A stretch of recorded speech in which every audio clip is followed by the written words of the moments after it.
Assalomu alaykum, hurmatli aviatsiya ishqibozlari. Bugun sizlar bilan birgalikda chet el aviakompaniyalari va ularning talablari haqida o'rganamiz.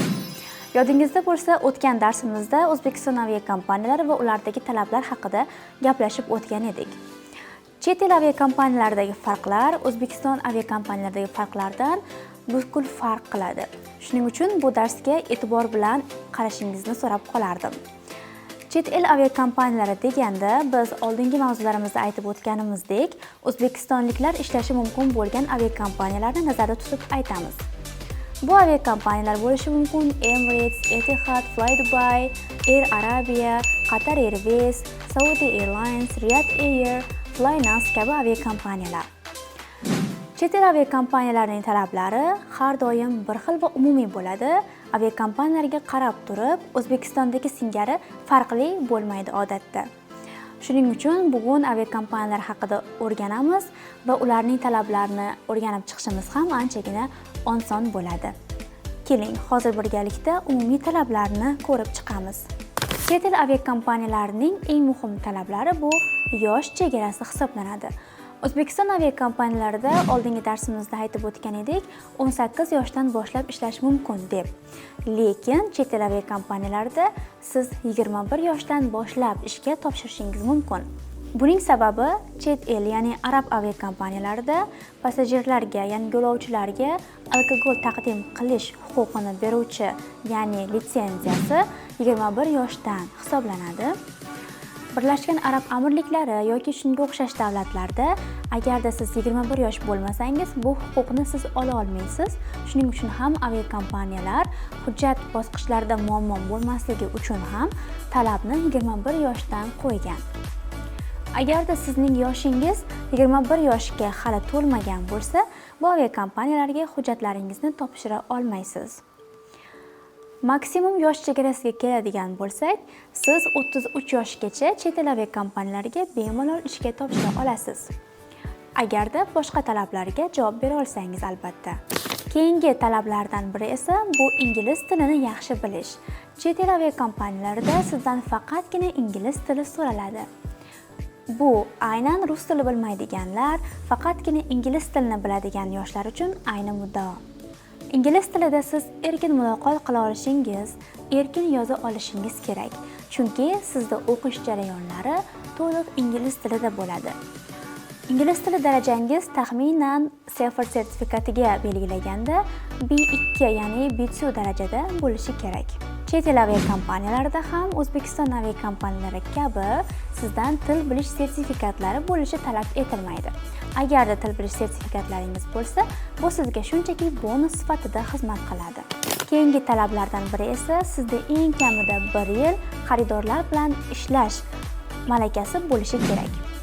Ya'ni bu malaka qanday bo'lishi mumkin? Balki siz ofitsiantlik, sotuvchilik qilgan bo'lishingiz mumkin. Aynan mana shu sizdagi kerakli ish tajribasi hisoblanadi. Undan tashqari, agarda siz bir necha yillar davomida ma'lum bir joylarda ishlagan bo'lsangiz, barcha ish tajribalaringizni aviakompaniyaga topshirishda hujjatlaringizga kiritib o'tishingiz kerak. Agarda o'qituvchilik qilgan bo'lsangiz yoki qayerdadir boshqa ishlar bilan shug'ullangan bo'lsangiz ham, bu ishingiz klientlar bilan, ya'ni xaridorlar bilan ishlash stajiga o'tadi. Bunday talab qo'yilganining eng asosiy sababi esa bort kuzatuvchilarni yo'lovchilar bilan qanday ishlay olishini tekshirish. Agarda sizda tajriba bo'lsa, albatta siz yo'lovchilar bilan ham qanday muloqot qilish kerakligini va qanday ishlash kerakligini katta ehtimol bilan yaxshi bilasiz. Bundan tashqari, keyingi talab bu viza talablari hisoblanadi. Agarda sizda ishga topshirayotgan davlatingizga borish va u yerda yashash taqiqi bo'ladigan bo'lsa ham, siz u aviakompaniyaga ishga topshira olmaysiz. Biz buni ko'pincha deport deb aytamiz. Agarda sizda o'sha ishga topshirmoqchi bo'lgan davlatingizdan deport yoki qandaydir taqiqlar bo'lsa ham, siz u aviakompaniyaga ishga topshirishingiz befoyda bo'ladi. Chunki siz ishga kirgan taqdiringizda ham davlat tashkilotlari tomonidan ishlash huquqini bera oladigan ishchi vizasini ola olmaysiz. Keyingi talab esa bu bo'y talabi. O'zbekiston aviakompaniyalarida turli xil bo'yga ega bo'lsangiz ishga topshirishingiz mumkin edi. Masalan, 1.60, 1.62 va 1.57 sm. Lekin chet el aviakompaniyalarida esa aniq bir belgilangan standart bor. Bu esa 1,60 cm. Agarda sizning bo'yingiz 1,60 cm bo'lsa, siz bemalol ishga topshira olasiz. Shuningdek, sizning qo'lingiz oyoq uchida turganingizda 212 cm ga yetishi kerak. Bu o'lcham aynan yuqori tokchalarning o'lchami hisoblanadi.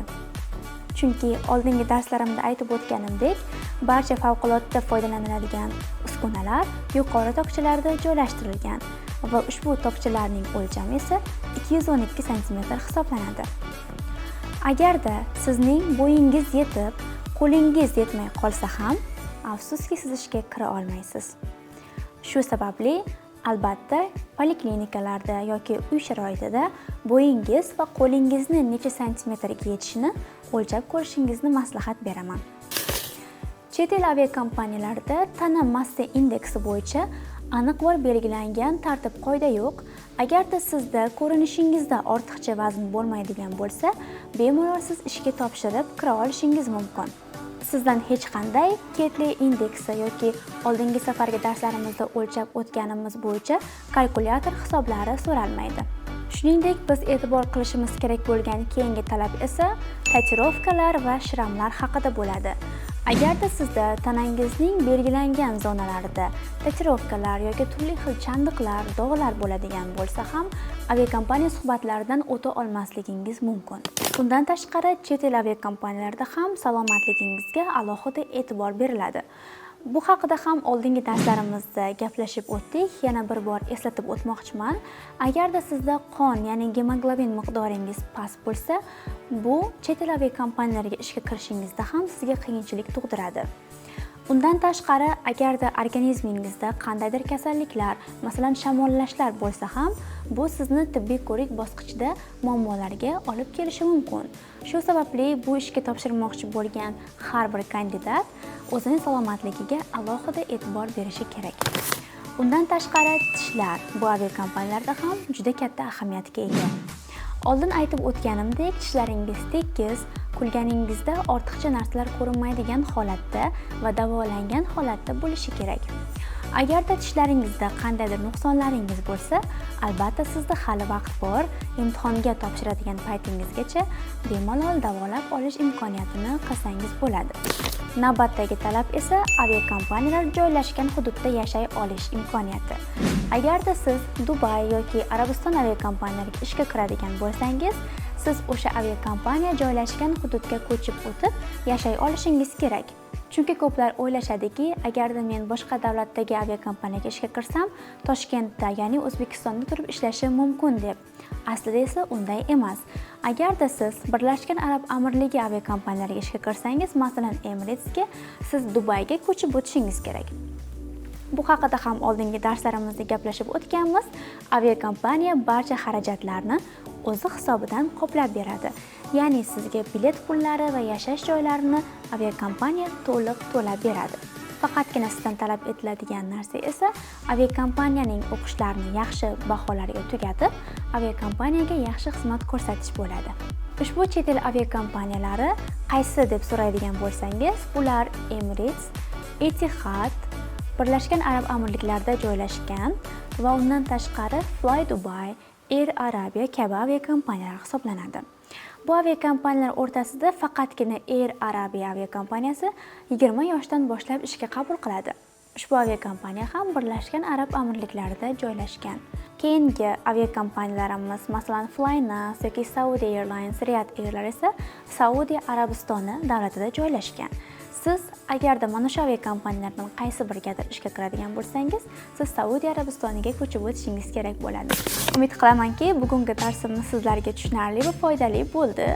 Aviakompaniyalar va ularning talablari haqida bilish bu ishga topshirishdagi eng muhim omil hisoblanadi.